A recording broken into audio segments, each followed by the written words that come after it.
everybody, this is so much fun. This is my second video. Welcome back, or welcome for the first time, to Megan Me Smile. This is my YouTube channel where I talk about all of the things that really just make me smile, whether it's from reality TV, dipping back into some nostalgia, I'm a millennial, or just any current events or stories that just, you know, make us smile. Because to be honest, even though I love Bravo and reality TV, it's not always sunshine and roses. It does get dark a little bit. So I try to hone in on like the cute little parts that kind of keep us smiling in the midst of everything going on. And just to kind of stay on theme with that, we have today the season 19 episode 6 recap of The Real Housewives of Orange County. This is the OG franchise, one of my favorite of all of the franchises. I think when I started getting into Bravo, I knew, okay, if I need that foundational understanding of The Real Housewives, I need to start at the OG season 1 Real Housewives of Orange County. So I am a day one, well, not when it aired, but I have watched from day one. So I know the history. So when I cover this, I'm definitely going to bring up some things from the past, because I believe in forgiveness, but I don't believe in forgetness. So that doesn't make sense, but neither does much of this episode and the justifications that many of the women are making. So let's get into it. This episode is called What Voodoo You Do. And if you're like me, you are gearing up for a great environment, atmosphere for this episode, because they're in New Orleans. So last episode, Gina announced that she's taken all the girls to a New Orleans trip, and while everybody's jumping up and down and they're really excited, the one person who's a little like, is Tamra. So we know just a quick little backstory. Tamra's last time she was in New Orleans, which wasn't that long ago, was with her best friend and podcast host, Teddy Mellencamp. I don't want to talk about it too much just because it is a very sensitive subject, but just to know that Teddy is in my prayers every day. She is a fighter. I've been following her story, her journey with her battle with cancer, and I can't imagine the pain that Tamra's going through, seeing what her best friend is dealing with. I've also had really close people in my life who've shared that people in their lives have battled very similar things. I understand too that we grieve in different ways, but I did just want to preface that I'm not in any way shaming how somebody grieves, but I am going to have some things to say about behaviors and actions that I don't think are warranted because of a situation somebody is in. So let's just jump into what this episode is going to be. We're going to do a recap, but we're also going to do a bit of commentary on some of the double standards and hypocrisy, but also just some of the fun parts too. So let's get into it. We open up this episode on Bourbon Street. We're having a great time. We hear when the Saints go marching in. Everyone's just happy to be in New Orleans. And to be honest, who can be sad there? That is probably my favorite city in the States to go and visit. I've been there 3 times, which is not enough. I really want to go back. So watching this episode just made me want to get that trip, you know, back into planning again. So we're hanging out here, but we quickly kind of jump over to Emily on the phone with an organizer of not just any puppy parade, but one of the biggest rescue dog parades in all of the world, and our women are going to be walking in it. We see that like some of the women talk about the dogs they've rescued, some that they purchased but said they rescued with their money. Gina was really funny when she's like, I can't rescue everyone, period, Gina, we get it. But yeah, no, I love the adopt, don't shop message that they are sharing with the event that they're doing in this episode. Before we do all of that though, we start the first event of the day that will eventually lead the whole group to the puppy parade. The first event has the 2 women split into 2 groups. Group 1, we have Gina, Gretchen, Heather, and Jen. They're all taking the trolley together to the French Market love the French market. But while they're on the trolley, Heather does make it a point to say, you know, Tamra's really going through a hard time. She's very emotional. She may not be herself with everything she's going through with Teddy. That is understandable completely. Again, it's a very, very hard thing to be going through, and I know the grieving process of losing your friend in the process, I can't even imagine. But I'm also somebody that says, like, you know, you can't bring everybody into your cloud and bring them into your darkness, or use that darkness as an excuse to then put more negativity out into the world.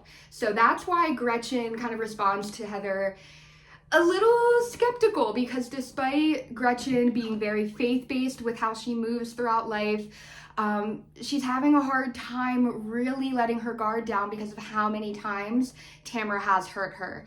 But Gretchen does say that it is a commandment in the Christian faith to forgive Tamra for her past actions towards her. But at the same time, she's like, how many times can I extend grace? So it does, I don't want to say we're going as far as exploiting Teddy's health for a storyline, but it does frustrate me slightly that there was so much that we left off with Tamra from the last season. We haven't really touched on the fact that she shared an autism diagnosis after one therapy session, which we've since backpedaled on.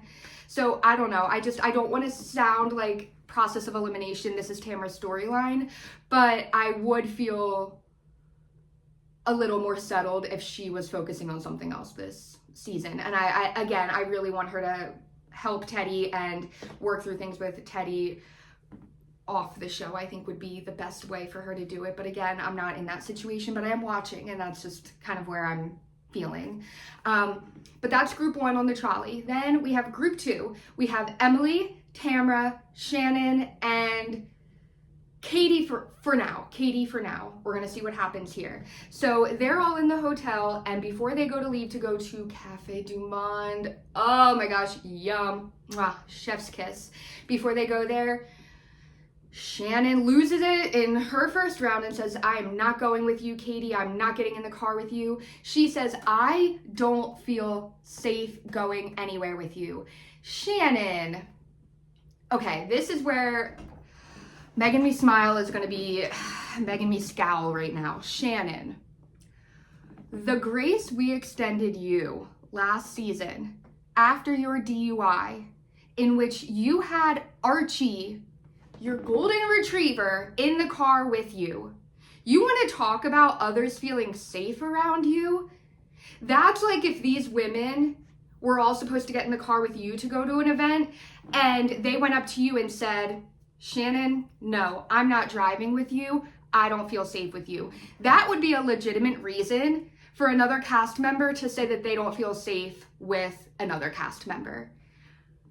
What Katie did, recording your behavior, audio recording allegedly, not entirely sure what it was, while that's not right, the level of vitriol you're giving Katie right now seems pointed and really awkward to watch.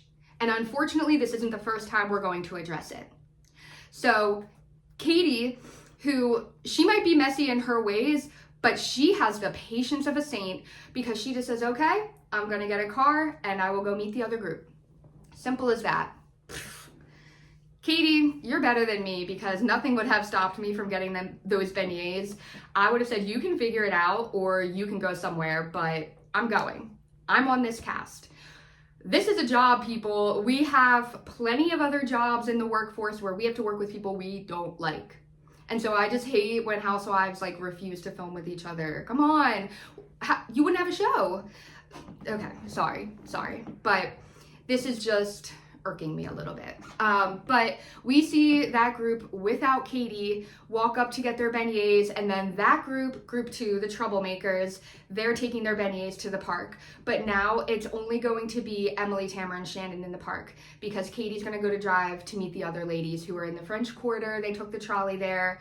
But after group two gets their beignets and goes to the park, then group one is going to get to Cafe Du Monde next, and that's where Katie's going to meet them. So before she gets there, we cut to the park where Shannon, Tamra, and Emily are chatting and eating their beignets. And still, despite the fact that Shannon won and got Katie to not go with them, she is still sitting there just complaining about how much she cannot stand Katie.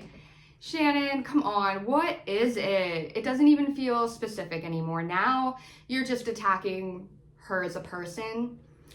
She did something bad to you. We're not denying that. She did something that's violating. But we're going to get into later the forgiveness that you've extended to other women on this show who have done far worse to you. And that is why I have a hard time sitting here and accepting this complete and utter disdain you have for another cast member. It's awkward, it's uncomfortable. But while she's sitting there just being a mope on a park bench, complaining about a woman she's not even with on this cast trip in one of the most beautiful cities in this country, we cut back to Cafe Du Monde because now group one has made it from the trolley and now they are there for like their shift for beignets, but they're sitting in the cafe actually eating them. I've never been able to get like an actual seat in Cafe Du Monde. Side note, it's always like super crowded when I get there, but my goodness, they're delicious. Well, I'm gonna keep sitting here and talking about beignets probably more than the actual episode, so let me stop. But as they're all sitting around, some of them are talking about whether they want to get married again, if they feel like it's necessary to get married again. They see Katie walk up, and of course they're confused because she's supposed to be with the other group. Katie explains to them, no, Shannon wouldn't let me come, said she didn't feel safe with me, and even Heather's like, that's ridiculous. Like, come on, this is just too much. Like, they just left you? And she's like, yeah. So we cut back to Shannon, who is still doubling, tripling, quadrupling down on how there is no comparison to what Katie did to her when it comes to what other housewives have done to her. So I decided in this moment, let's just take a quick trip down memory lane so that we can add some context to some of the other housewives that have done Shannon wrong in the past and she has since forgiven, and I would even say allied up with, because it just seems like the show has turned into a game show. But you have Alexis Bellino, who literally is now dating to marry your former ex-boyfriend who was suing you last season for a $75,000 facelift. You filmed plenty of seasons with her. You filmed plenty of episodes with her. And not once, I don't think you've ever said you felt unsafe around her.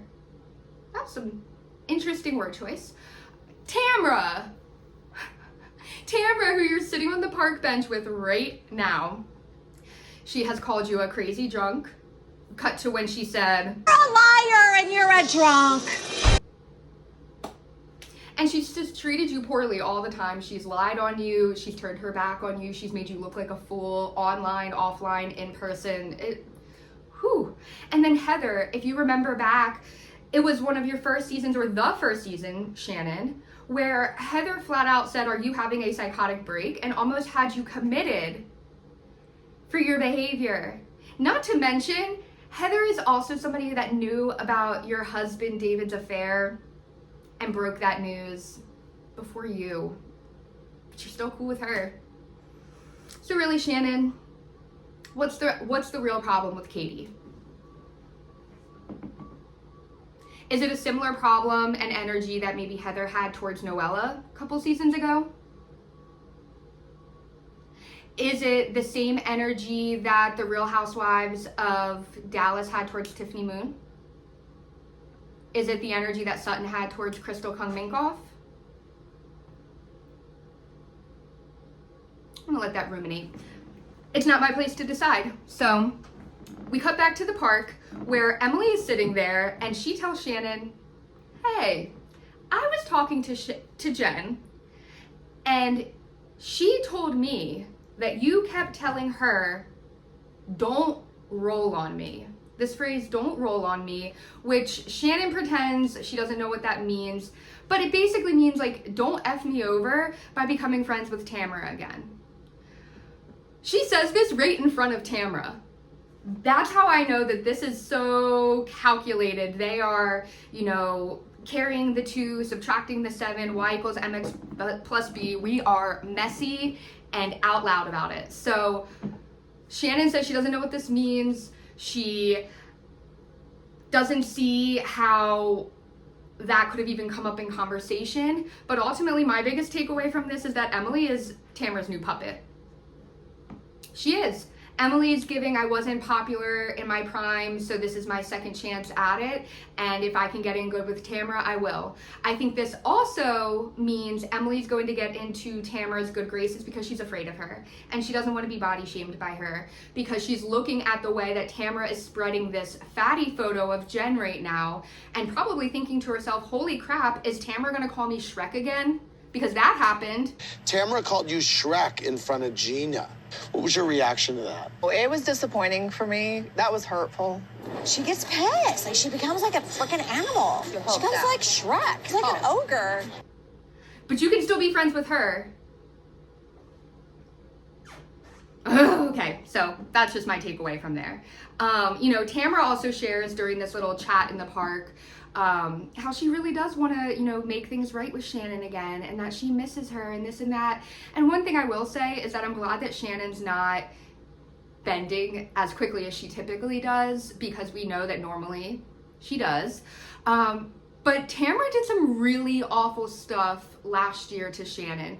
Things while Shannon was in an actual lawsuit that could have really cost her that lawsuit and more. Painting out this like terrible behavior and drunkenness, and Tamra chooses to say, look, on top of that, I'm not even gonna really drink anymore. I know I can't really have one more drink, like more than one drink, so you're never gonna see me wasted again. My goal is to have conversations with people with no alcohol in me. And you won't see me wasted ever. It's like the dark clouds looming. It's starting, guys. Remember that, clock that. Tamra said she's ready to have sober conversations and you'll never see her wasted again. And now I'm not somebody who's gonna try to sit here and shame someone, because I personally, I'll say it, I literally, I literally forgot for like a 10-day stint that I was taking antibiotics that I had a wedding to go to at the end of it for one of my high school friends.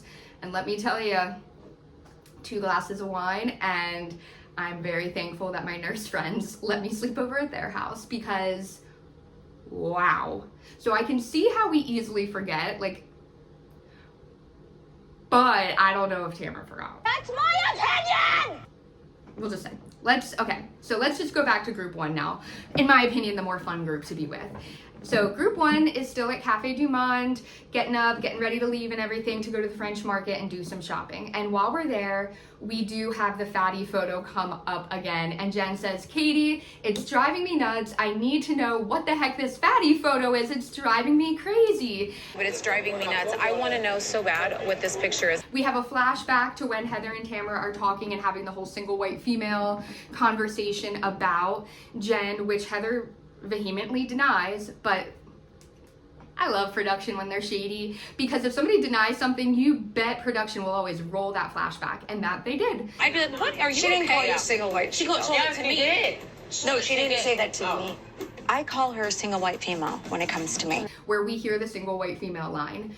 Katie just starts to talk about it a little bit with Jen and says, like, it's not really a big deal, but like, let's talk to her about it tonight and all. And Jen gets her lick back and she says, look, if Tamra is going around and spreading this photo about me, 1, I don't know what good it does her. 2, I don't know why she would do it to me when she's also saying that I'm obsessed with her, because this is giving obsessed, having old pictures saved of me. But 3, this is probably a photo after I had just had my children and was trying to raise my family and really focus on them. So Tamra, instead of spreading a photo around about me, maybe take a lesson out of my playbook and do the same. Whack 'em, Jen, dang. But now the 2 groups do come together for the puppy parade, and it's cute. I mean, when you're in New Orleans, you see, I mean, anywhere from 5 weddings a day coming down Bourbon Street to any sort of parade that just like pops up because they feel like it. And I just love that energy about New Orleans. So we are enjoying the parade, going around, and just seeing all the cute little puppies dancing in the street and everything. And it looks really cute.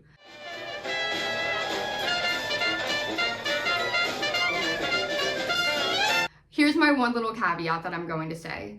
I'm all for puppies, dogs, everything. I'm all for, you know, having a nice little drink down Bourbon Street. I am not somebody that mixes the two. I am of the mindset that like we just don't mix like dogs and alcohol. I don't get down with dogs at breweries. I don't do that because like the minute that I have a hair in my blue moon, it's over. I'm leaving. But this looked really fun. I just wanted to, I don't know if anybody else is like me. I get that like we like to take our dogs out when we're doing things, but like I'm just not a dog, eat, drink, combine all of it kind of person. So we're gonna cut from there. Super fun first event. Between the two groups splitting, coming together for the doggy parade, and now we're doing our second event, which, oh my gosh, guys, this scene was so bizarre. I enjoyed it, but I was like, one eye open, clutching my rosary, because we go to the Voodoo Queen Bloody Mary's voodoo shop. Now, I am Christian. I practice my own faith in my own way. It's not as formal and structured as other people in my life. I also believe in like the power of manifestation, the universe. I felt when Mercury was in retrograde, trust, but I'm not somebody that really gets down with like voodoo dolls or like Ouija boards. Like I don't want to call upon spirits unless they're giving me a sign to call upon them, I guess. I don't know. So like I watched this scene, but we have Bloody Mary take them all out to go and make their own little voodoo dolls. And we have Gretchen, Shannon, and Tamra, what a trio, who decide to sit it out. They're not really feeling it, to which Bloody Mary, she looks at them and says like, oh, you're not making one? Well, if you're in this environment, you're a willing participant. So Gretchen, she's like, okay, I'm leaving then. She was out. She was like, God, I am not disappointing you today. There's no such thing as an observer. That goes for all of you. Once you're an observer participant. Okay, well then I'm gonna leave. I'm sorry, thank you.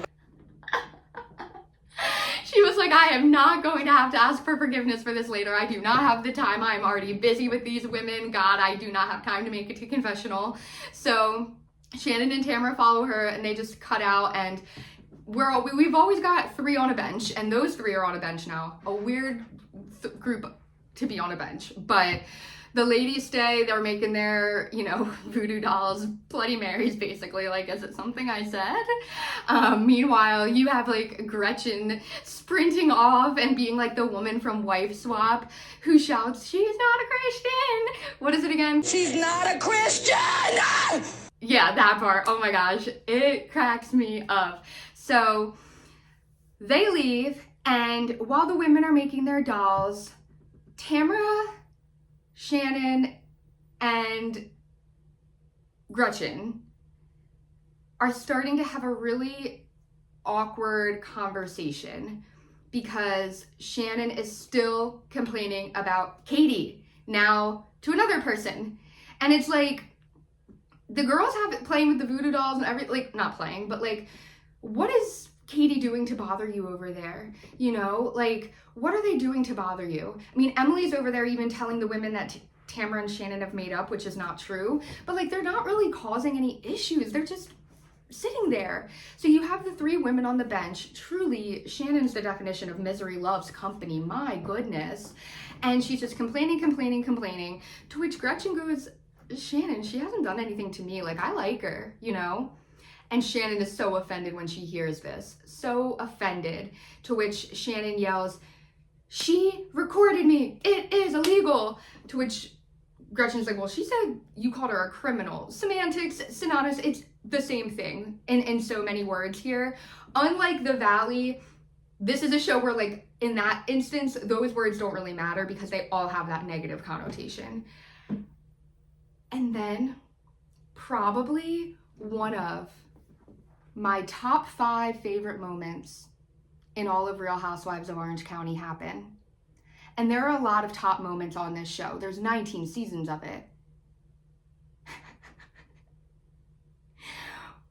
When Shannon snaps one more time and says to Gretchen, do you really want to be friends with people who commit illegal activities? Gretchen, without even taking more than a single breath goes, Shannon, in fairness, you got a DUI, and that's illegal too.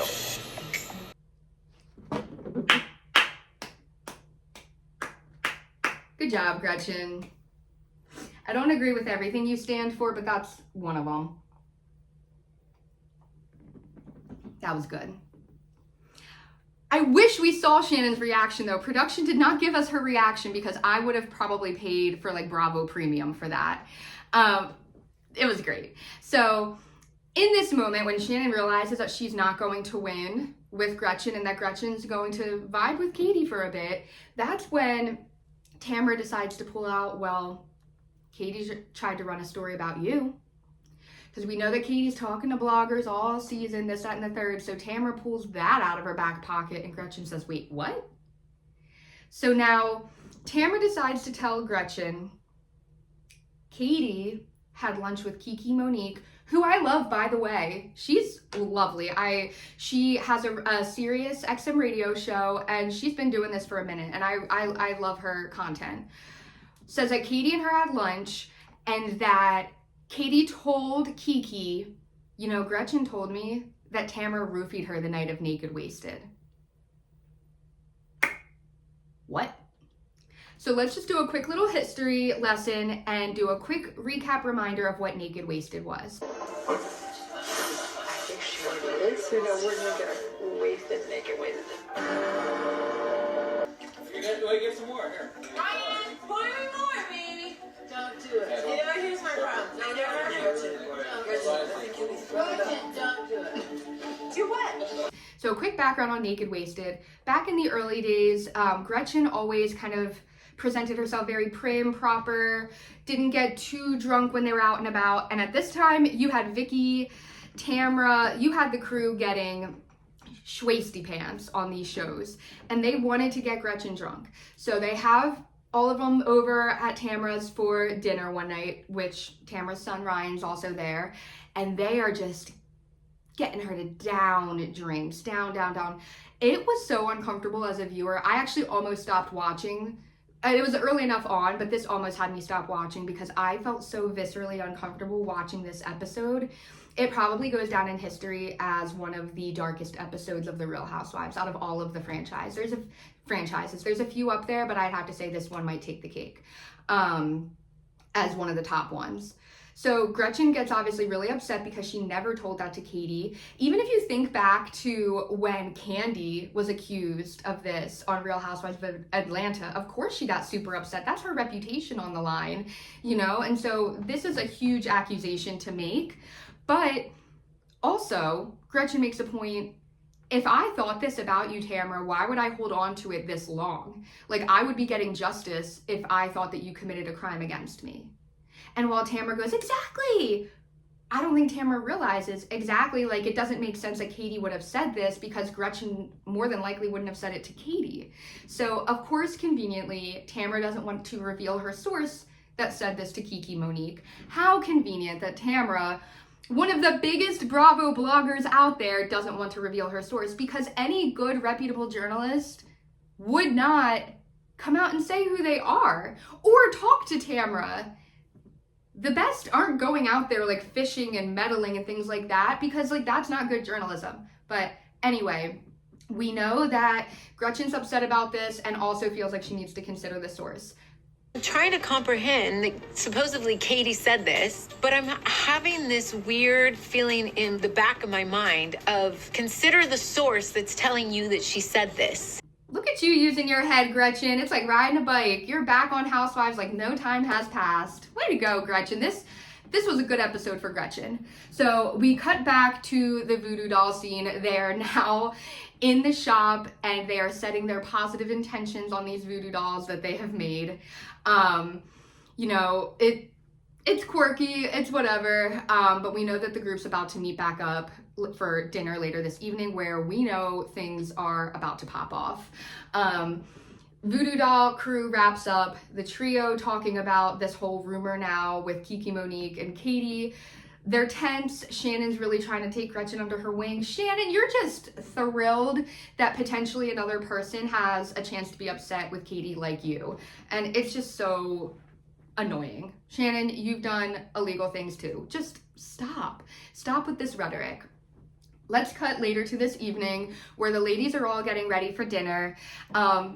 My favorite couple on the show this season is definitely Jen and Ryan. People can say whatever they want about Ryan. I don't care. I'm looking at him as the partner of this housewife, and he is good to Jen. We know Jen is dealing with her own issues with her ex, but when Jen and Ryan FaceTime, and he's like, "Are you wearing your sparklies?" Hey, lady, you got your sparklies on? Yeah. I was like, oh my God, he's so cute. Like, they just have like this young love that I feel like she really needed and wanted, and I love them. I hope they see it through, man. I'm hoping nothing but great things for them. Please, please. Heather and Terry have a cute little FaceTime also. Terry's walking on his walking pad or whatever. Heather lets him know, "I didn't flash anybody on Bourbon Street." I kind of wish she did. That would have been great. But then we cut over to Tamra entering Shannon's room, and this is where we're gonna hit foreshadowing example number 2. She walks in, Shannon stops dead in her tracks and asks Tamra, "What is that in your cup?" And she goes, "Oh, just water. I'm nervous for tonight." Thank you, production, for zooming in on that cup of not water.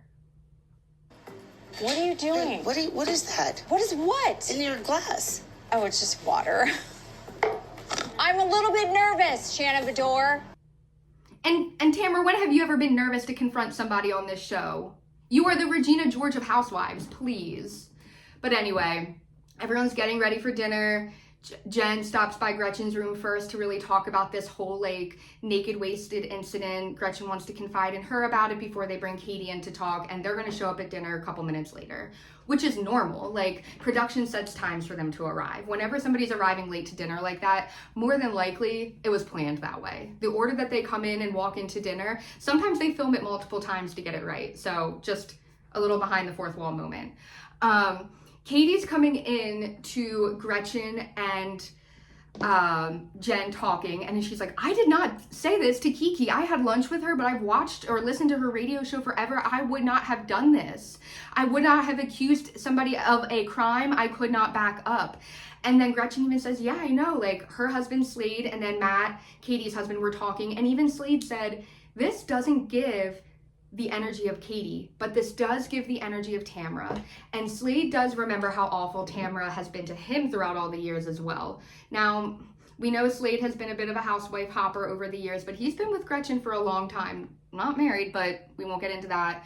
But makes a good point. So this is where Katie starts to do some mathematics, and she adds up the following. The conversation that Katie had with Tamra at the Quiet Woman, where Tamra warned her that someone told her that Katie said something really, really terrible to a blogger.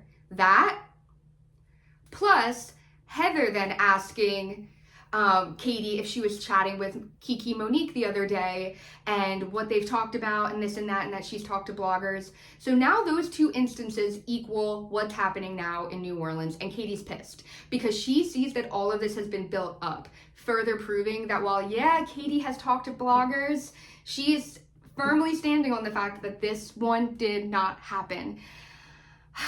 I want to believe her. I just don't know if I fully can make a judgment call yet on whose side I'm on, because I think, based on what people are saying, we're going to have to see future episodes, but it's tough. This is all, like, Katie, when she adds this up, she's saying that this is a scheme Todd set up, or in this case, this is a scheme Tamra set up, and sorry, Todd, poor Todd's always catching strays, but here's the thing. If Tamra was really mad about this potential story running, accusing her of a crime, why wouldn't she have just waited for the story to run, not said anything that could potentially derail the story from coming out, and then come and just sued her ass if it wasn't true? And also, like, Heather seems to know a bit about it, more than I thought, because she's also piping in areas. So Tamra's clearly talked about this with Heather already. So that's where a lot of this seems very strange. But we cut back to the other car that's heading to dinner, where Shannon's letting everybody know again how she feels about Katie, and just letting her know, like, this is just going to be a bad night already. Like, again, misery loves company. Shannon just wants everybody under her leopard print cloud of misery right now, because that is the full suit she's wearing. Heather gets out and starts taking dating app photos of Shannon before dinner, because while they're all like dressed in like chic black, she is just in this loud leopard print suit. I mean, go off, queen. But it was a lot. It was a lot, but you know what? Shannon is a lot this episode, so it makes sense. It was kind of funny that when Heather's like taking these like dating photos for Shannon, they say that the last person she's been with is John Jansen. Ew. Oh my goodness. I wonder if he kept his Ferragamo shoes on. Never mind. Megan. Okay. The other three ladies get in the car finally. They're pissed. You know, I think at this point, they're all pretty much saying this is something that Tamra conspired. It had to be, because nothing about this seems right. So we get to the dinner scene. The three women walk in and even say, like, you know, when you can tell like a bunch of people were just talking about you, that's what's happening right now. And it's just very awkward, judgy eyes. I mean, Tamra has some faded eyes, and it makes me think back, she said earlier you'll never see her wasted again. That cup that she had in Shannon's room didn't seem like water, but okay, we'll give you this one. But when they get there, Tamra's having the hiccups, but immediately calls Gretchen aside and says, in the midst of her hiccups, do you want me to bring up the blogger story to Katie? Oh my gosh, that was the most embarrassing. I'm sorry. I didn't need to do all those hiccups. Ew. Megan, get it together. But in this this one-off conversation that Tamra and Gretchen are having, Katie gets up to go to the bathroom. To which Shannon has a problem with Katie going to the bathroom. Shannon has an issue with everything. Like, she would probably say, like, Katie, why'd you breathe like that? Don't ask a grown woman why she's going to the bathroom. Instead, maybe just say like, oh, maybe she's going to the bathroom, to then actually try to get into their conversation, because we know that that's what happened. But when Katie goes over to there, she says, I didn't do this, Tamra. And Gretchen also kind of agrees and says like, look, I want to patch things up with you, Tamra, but you have wronged me for decades. And coming to me with a story like this, I really do have to consider the source. We can figure this out later, but I'm going to go back to dinner. I was looking forward to moving forward with you. Yeah. And I still want to have that talk with you. So we can either harp on this. Wait, are you saying I just pulled this out of my ass?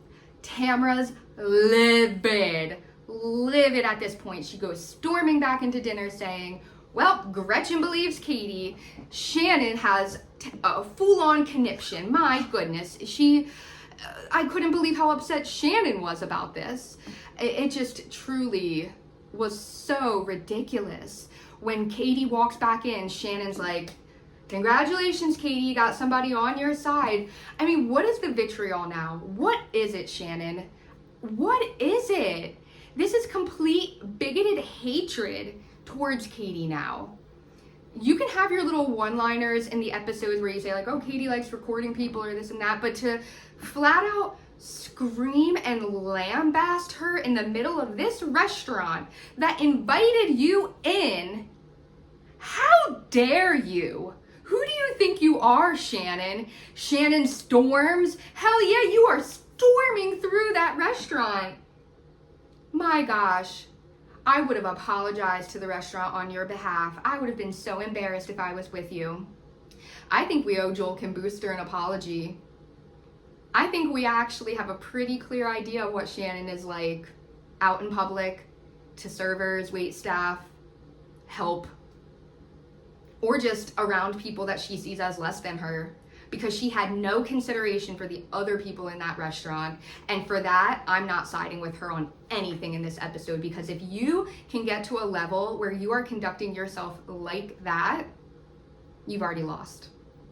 But at this point, even Heather is saying that Shannon's behavior is just too much in this restaurant.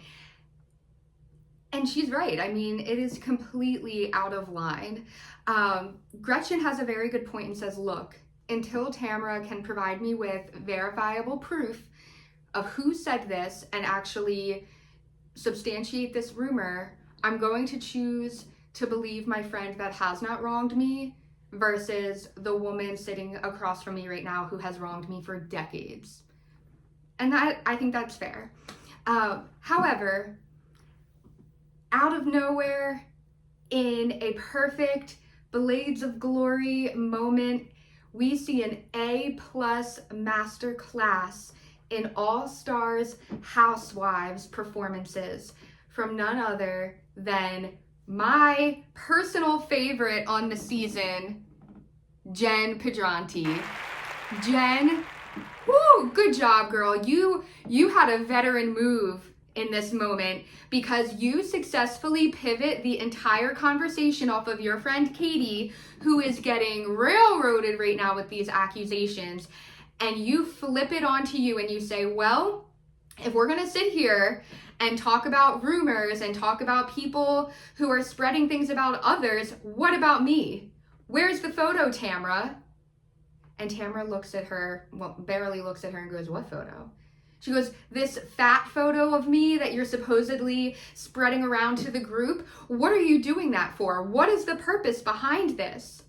And in that moment, Tamra could not care any less and goes, I was just retaliating. That was nothing to me. It might not be anything to you, Tamra, but that is everything to Jen. And that just goes to show you how little Tamra really cares about these people, that she can go as far as bullying them for their looks and their appearance to other women and not even bat an eye or even think that it's bad. In all fairness, I mean, this is the same woman who still to this day won't apologize for Naked Wasted with Gretchen. So I can't really expect her to be sorry about spreading this photo of Jen. This whole storyline really just makes me feel so icky because, not to make it about me, but for a moment I will. I'm somebody who's lost 120 pounds, and I grew up being the tubby friend. I grew up being the girl who bought so many ugly, cheap pieces of jewelry from Wet Seal because I couldn't fit into their clothing when I went to the mall with my friends. You know, I was never the friend who had boyfriends, but I had a lot of guy friends and that I was like bros with. And so if I knew that one of my friends was going around and showing like an old photo of me and doing so to make fun of me, that would kill me inside. I would be so distraught. That's icky. Tamra, you are not a girl's girl. You are not a friend. And I kind of pity you because it must be a really, really, really bummer of a life that you live. You seem miserable. All right, so at this point though, Jen's not letting off of Tamra, and she shouldn't, and keeps going and going and going, and really just wants an answer from Tamra and wants to know, why are you doing this? Why is it okay? Gretchen even tries to chime in because Gretchen is also Jen's friend and is like, look, like this clearly hurt her. To which Tamra, who in the moment was fading, took a little bit more energy to snap back at Gretchen in that moment and says, shut up, you don't know anything. When in fact, Gretchen does know quite a bit, but Tamra's going off now. She's telling Gretchen to shut up. She's telling Katie to F off. And once she tells Katie to F off, we've hit a wall. We've reached a breaking point. And you thought Jen Pedranti was the all-star of this episode with her pivot move? Guys, I'm one of the few who's always been riding for this girl. I always said there's something special about her. She's a work in progress, but she's actually making the progress. Guys, entering the ring at 5'4", 15 pounds of foundation on and 30 pounds of blonde hair extensions. We've got the bronze, beautiful, blonde, strong island slasher. Roll the clip. Tamra, you're being rude. And you're sloshed. And that is what's happening here. Yes. Don't say something rude. I'm not being rude. You're being rude to everybody at the table, Tamra. This is actually my table. And I don't appreciate that. Damn! And Don't say that shit to me. Don't come at the one sober person at the table. I'm just too sober for this shit in general. It's not fun to be in the middle of all of your bullshit. For any of us. Right. That's what I'm talking about, Big G. Let's go, Big G. That's how it's done, Gina. Yes, girl. Let's go, Gina. I was not expecting that from my girl, Big G. She is not Gina anymore, guys. She is formerly Big G. Big G from the OC. You heard it here first. We are riding for Big G from the OC on this channel. You found your voice, girl. Let's go. And did you guys notice, though, that when she told Tamra off, she lost that Strong Island accent. She was like, "You're being rude. This is my table. You tell them, Gina. Gina, you finally have reached a level where you got yourself a trip and a table. Hell yeah, you're gonna tell her not to disrespect your table." That's what I'm talking about, Big G. That's awesome. That was a great scene. Man, Tamra was not expecting dinner to go this way, and I don't think Shannon was either, for that matter. So, finally, Gina closes her ultimate smackdown with saying, "This is not fun. It is not enjoyable to be in the middle of your bullshit." To which Heather Dubrow over here, who we have said we feel like has been clued into Tamra's meddling in all of this, Heather pipes up and goes, after Gina says, "It's not fun to be in the middle of your bullshit," Heather goes, "For any of us." And I tell you what, Tamra, with the last reflex muscle she has in her body, she snaps her neck up and looks at Heather. Yikes. So that gets ugly, that gets awkward. Everyone's just kind of sitting there not really sure what to do. You want some of my gumbo? You want this, that? So Jen just says, "You know what? It's best we just table this conversation. Tamra, with all due, you don't seem to be in the right state of mind right now. You don't seem like yourself." It's really awkward. Heather's trying to share some of her seafood gumbo with Gretchen. Gretchen's sad and doesn't want it. She tries to offer some to Tamra, to which Tamra goes, "I don't want anything from you." Well, excuse me, Tamra. So Heather and Tamra go back and forth a little bit, and when she finally says, "I don't want anything," everyone's just sitting there, eating our shrimp po' boys, when all of a sudden Tamra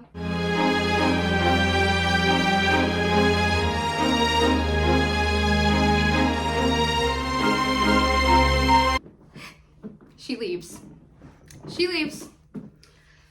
and there she goes, this isn't the first time we've seen her storm off, though I will say the last time she did it was a bit more iconic. You will never see my face again. Goodbye. You guys. But whatever. So she storms off. Heather tries to follow her and help her. You're not going to be able to get through to her right now. She's faded. She's gone. She is zooted and cabooted and out of her mind. But there's just no reasoning with her at this point. Tamra's just completely been out of shape. She decides she wants to go home. She says, "You can have her, F off," meaning Gretchen. So, I mean, this whole dinner went from having all of this vitriol on Katie to all of it now being on Gretchen, and we just see Tamra storm out like the fire escape steps, go downstairs. Production's even asking if she's okay, and she just wants to go home. She's demanding that they get her a car. Meanwhile, Heather comes back to the dinner table and is like, she's leaving. I don't know if she's leaving, but she's leaving here. And it's just, Gina's talking about how more than likely Tamra took a Xanax and had a glass of wine or something, to which Shannon's like, "Is that really what that was?" And she's like, "Yeah." And Gina, we know Gina had her past, but Gina's sober now and has been for a very long time. And I think that she could probably see some of those behaviors that Tamra was exuding.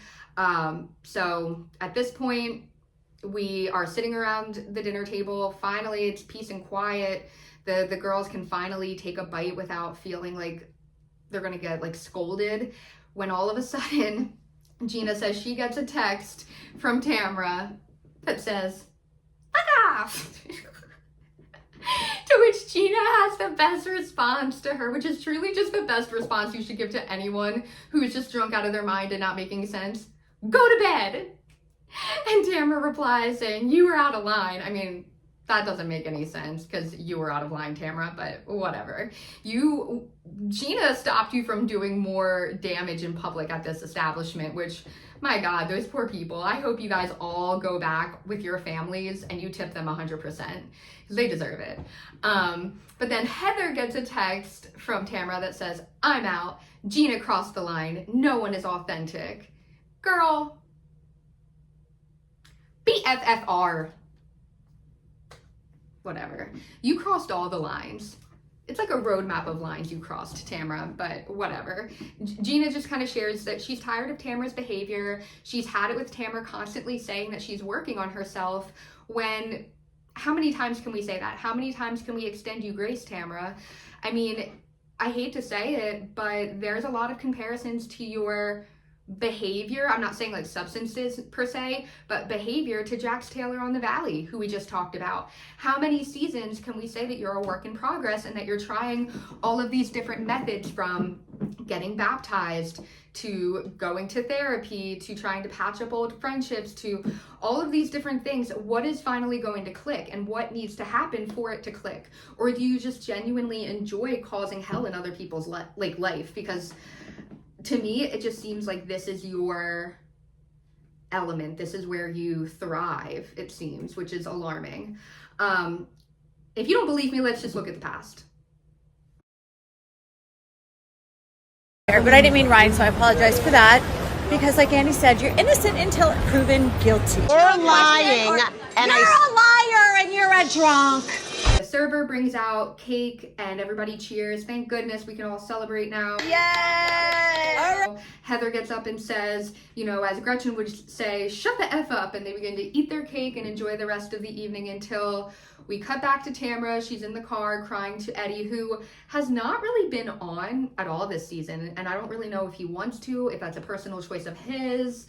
I just kind of thought that was odd, but she calls him to get a flight home and that she's just done with the show. And this, my friends, is the final foreshadowing number 3 of goodbye Tamra for now, because we cut back to the dinner table and God forbid we just can end the night on a normal note, because Gina is checking Instagram, scrolling through stories while they're sitting there eating their cake, when she sees that Tamra posts on her Instagram story the following: "It was a long run.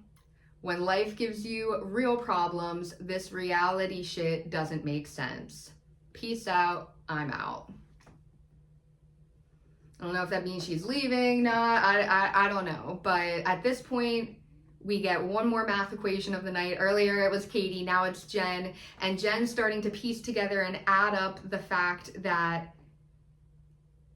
Tamra put together this whole rumor as an olive branch to Gretchen.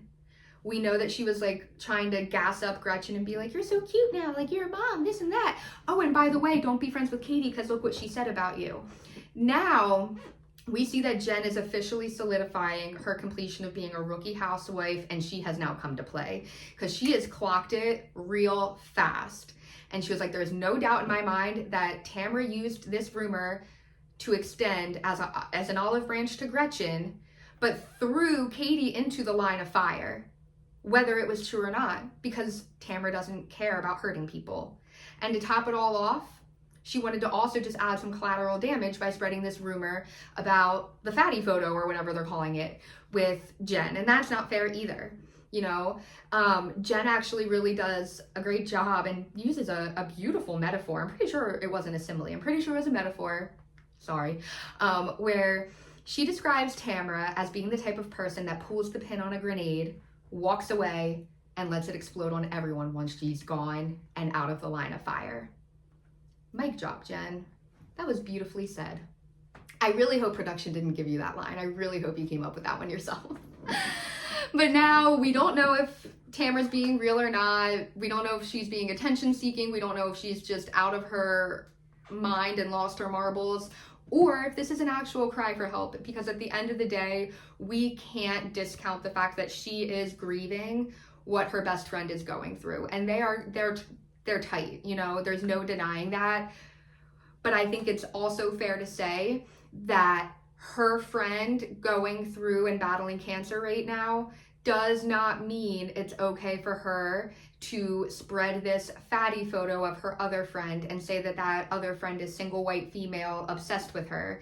It doesn't make it okay to talk about and spread this rumor alleging that one of your cast members told a blogger that another cast member was roofied by her, and then not substantiate it with who told you that, if it is indeed a crime and somebody wants to follow through with that.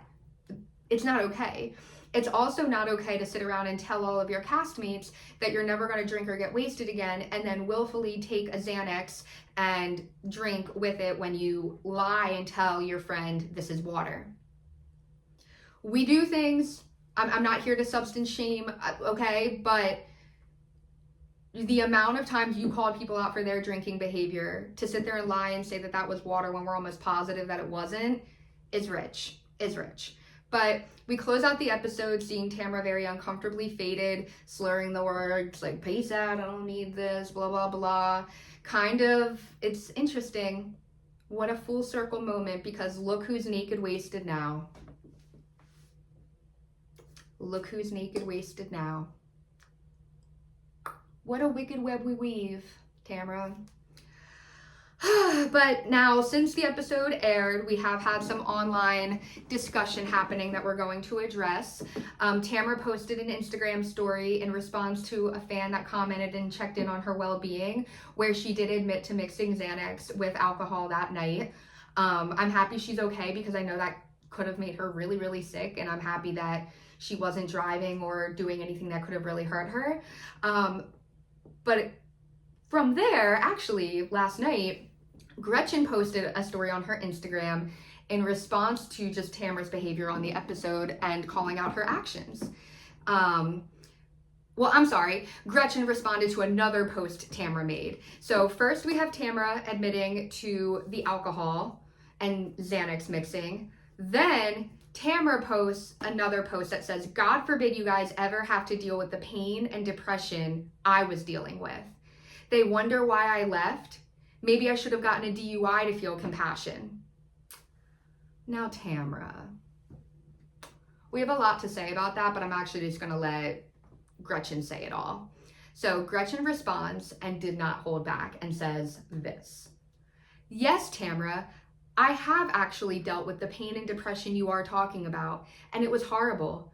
Remember, my fiance actually died, and Slade's son actually died from cancer? But you had not 1 ounce of grace for us.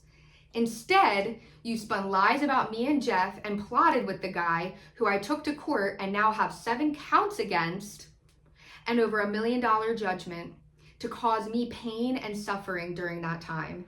And then you went on your podcast and made false statements about Slade and I after his son died, and spun lies about us again, with no remorse for your actions, only excuses, like you always do. You never gave us grace, and you never gave your bestie Shannon grace when she was going through the worst time in her life. Instead, you buddied up with Alexis and called Shannon every name in the book last year. So this is pretty rich coming from you. Whew! I mean, I think Tamra's getting herself dethroned. I don't know if she ever was throned to begin with, but she's getting waxed from left, right, up, down, everywhere, man. Wow. I'm very curious to see what the next episode's going to be like. I don't know if we're going to see Tamra back that quickly. I mean, she said she quit, but we know she comes back. And that really irks me, because you're not just going to like play with production like that and your contract, because plenty of women who need a paycheck would come and they would serve. They would clock into work. So don't be playing all this. I know we all say sometimes that Tamra makes good TV and what would the show be without her? Honestly, the show would be a little bit more peaceful for me. But here's the thing, there's times where I don't mind Tamra. I mind Tamra when she turns into this character that she's trying to be on the show. That's when I mind. So ultimately, let's wrap up with the many lessons that I think it's safe to say we learned in this episode. Number 1, don't mix medicine with alcohol, and in general, just be mindful of your alcohol intake. Number 2, New Orleans is literally one of the best cities I have ever been to, and I miss it so much, and this is truly what made me smile the most out of this episode, is the fact that we are in New Orleans, and now I really want to go back. And then number 3, I will close with this. Fool me once, shame on you. Fool me twice, shame on me. Fool me 3 times, my name must be Shannon Bador. Because I'll give you countless attempts to show me how awful you'll always be to me. I'm looking at you, Tamra. Sorry, girl, but I'll believe you're a changed woman when I actually see it. Ultimately, I think it's safe to say that this episode is proof that hurt people, and it's really, really evident that a lot of the women on this show are battling some demons that they need to work out within themselves, not on other people, just for sport. Because that's what it felt like. This felt like a game. This felt like a game, but the underdogs came in and won, and it was an upset. So I don't know what good we can hope for the next episode. I really don't know, again, if Tamra's going to be back. I think it would be a little, well, I mean, we know she comes back eventually, but I don't know. It had me thinking about that time that Lisa Rinna, like, emailed that she quit, and then she wanted to take it back, and they said no take-backsies. Granted, that was right after the reunion, so, like, the season was wrapped. But I don't know. I mean, there really is no playbook for each cast member, so who are we kidding? So I also know we're going to be getting more of Kiki Monique. I do love her. But I just also hope that the blogger storyline is not from start to finish of the season. Let's diversify the plot a little bit, people. But until then, that's it, folks. And yeah, see ya.